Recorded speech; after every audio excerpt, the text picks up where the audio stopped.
Hi students, in this video we are going to see some important results in first chapter physics that will be useful for solving the numericals. So let's start with the points. First point, quantization principle.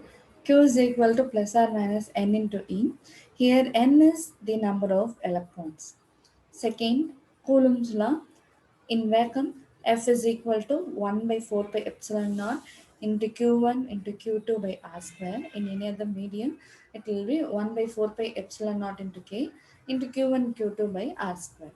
Third point, superposition principle. Resultant force on a point charge due to a number of point charges is, here we will use the vector notation. So F vector naught equal to F vector naught 1 plus F vector naught 2, etc. to naught n.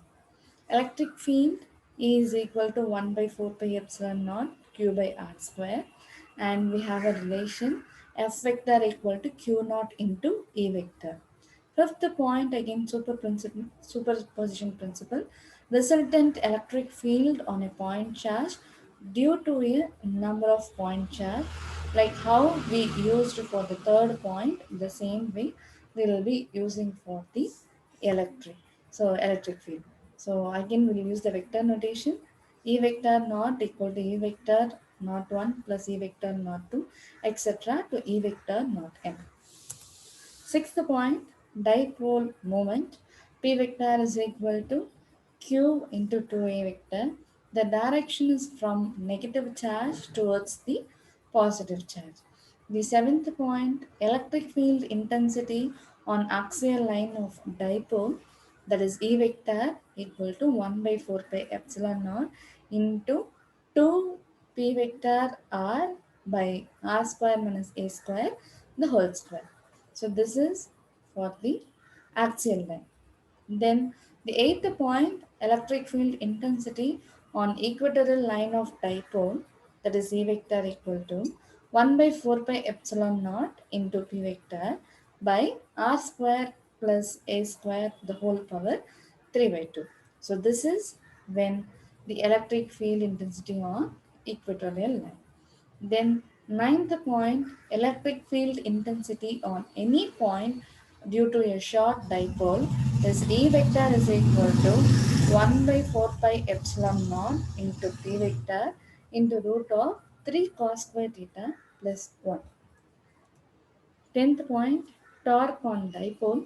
So tau is equal to P vector into E vector, or tau is equal to P into E into sine theta, as we have removed the cross product using the definition.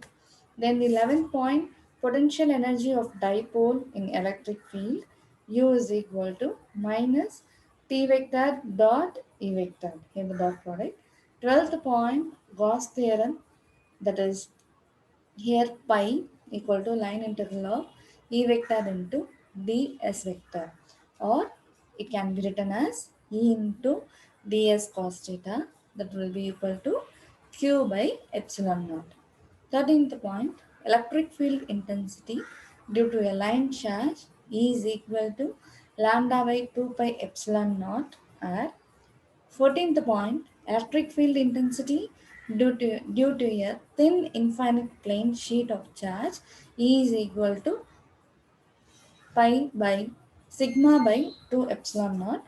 15th point, electric field intensity due to a thick sheet, so E is equal to sigma by epsilon naught. So these 13, 14 and 15, that is electric field intensity due to a line charge, due to thin infinite plane sheet of charge, due to a thick sheet. So these are important for solving the numericals.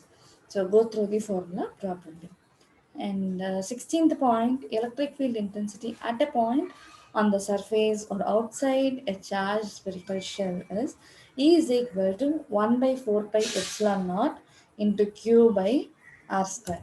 So 17th point, electric field intensity at a point inside a charged solid non-conducting sphere between E is equal to rho into R by 3 epsilon.